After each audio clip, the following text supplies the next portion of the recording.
Revolusi Amerika, sebuah peristiwa besar yang mengubah sejarah dunia. Tapi, apa sebenarnya yang mendorong 13 koloni di Amerika Utara untuk memberontak melawan kerajaan Inggris, salah satu kekuatan terbesar abad ke-18? Dalam video ini, kita akan menelusuri fakta-fakta ilmiah dan sejarah yang mendalam tentang Revolusi Amerika, mulai dari penyebab, pertempuran penting, hingga warisan yang memengaruhi dunia modern. Yuk kita mulai!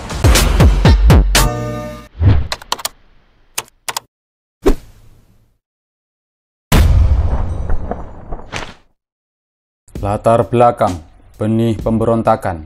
Untuk memahami Revolusi Amerika, kita harus melihat sistem kolonialisme Inggris di Amerika Utara. Pada pertengahan 1700-an, lebih dari 2,5 juta orang tinggal di 13 koloni. Meski berada di bawah kekuasaan Inggris, koloni-koloni ini berkembang dengan identitas dan sistem pemerintahan lokal yang unik. Perang 7 tahun, 1756 sampai 1763, atau dalam konteks Amerika disebut French and Indian War, membuat Inggris terlilit utang besar. Untuk menutup kerugian perang, Parlemen Inggris memberlakukan pajak-pajak baru seperti Sugar Act 1764, Stamp Act 1765, dan Townshend Act 1767. Sejarawan ekonomi John Brewer mencatat bahwa utang nasional Inggris naik dari 72 juta pound pada tahun 1755 menjadi lebih dari 130 juta pound setelah perang. Pajak di koloni dianggap solusi cepat. Pajak tanpa perwakilan. Kolonis Amerika menganggap pajak-pajak ini melanggar hak mereka. Slogan terkenal mereka, "No taxation without representation," atau tidak ada pajak tanpa perwakilan. Kolonis tidak mewakili wakil di parlemen Inggris, dan mereka merasa ini tidak adil.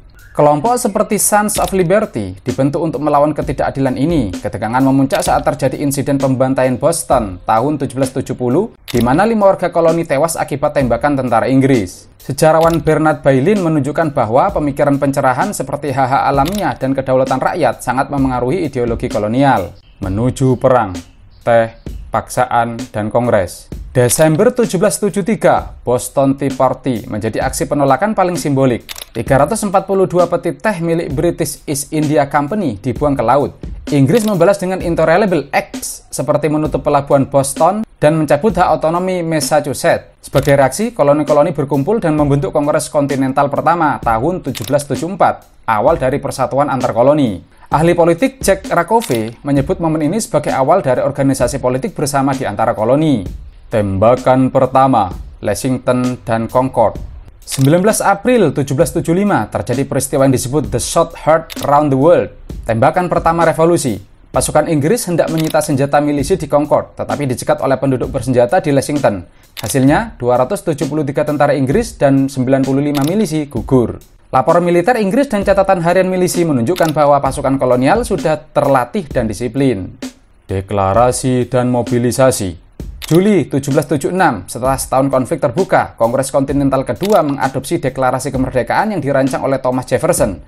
Dokumen ini menyatakan bahwa semua manusia diciptakan setara dan pemerintahan harus berasal dari persetujuan rakyat. Ide-ide dari filsuf seperti John Locke dan Montesquieu tampak jelas dalam struktur logika deklarasi ini. Perang berkecamuk. Titik balik. Perjalanan menuju kemenangan tidak mudah. Pasukan Amerika dipimpin oleh George Washington mengalami banyak kekalahan di awal. Bunker Hill 1775, kekalahan Inggris yang mahal. Saratoga 1777, titik balik. Kemenangan Amerika meyakinkan Prancis untuk bergabung. Valley Forge 1777-78. Latihan keras di musim dingin bersama Baron von Steuben membentuk pasukan yang profesional. Yorktown 1781. Inggris menyerah setelah dikepung oleh pasukan Amerika dan Prancis. Sejarawan militer menyebut bantuan Prancis sebagai faktor penentu kemenangan Amerika. Perjanjian Paris dan dampak global. Perjanjian Paris 1783 mengakhiri perang dan mengakui kemerdekaan Amerika. Namun, dampaknya menjalar ke berbagai belahan dunia, menjadi inspirasi bagi revolusi Prancis, perjuangan kemerdekaan Amerika Latin, hingga gerakan demokrasi modern. Sejarawan David Armitage menyebut revolusi ini sebagai epidemi kebebasan yang menyebar ke Eropa dan dunia. Setelah revolusi, konstitusi dan pemerintahan baru.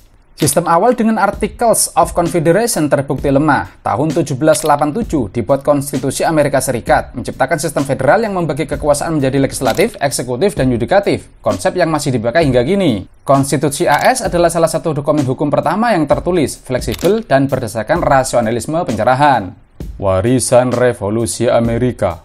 Revolusi ini tidak sempurna, perbudakan masih ada, perempuan belum mendapat hak, dan penduduk asli diabaikan. Namun, gagasan tentang kebebasan dan hak rakyat menjadi fondasi dan perjuangan hak asasi di seluruh dunia. Sejarawan Gordon Wood menilai bahwa revolusi ini lebih penting sebagai transformasi ideologi jangka panjang daripada perubahan politik jangka pendek. Revolusi Amerika bukan sekadar perang kemerdekaan, ini adalah eksperimen besar dalam pemerintahan rakyat. Dampaknya terasa hingga kini. Jika Anda suka video sejarah berbasis fakta dan data, jangan lupa like, subscribe, dan aktifkan lonceng notifikasi. Sampai jumpa di video berikutnya.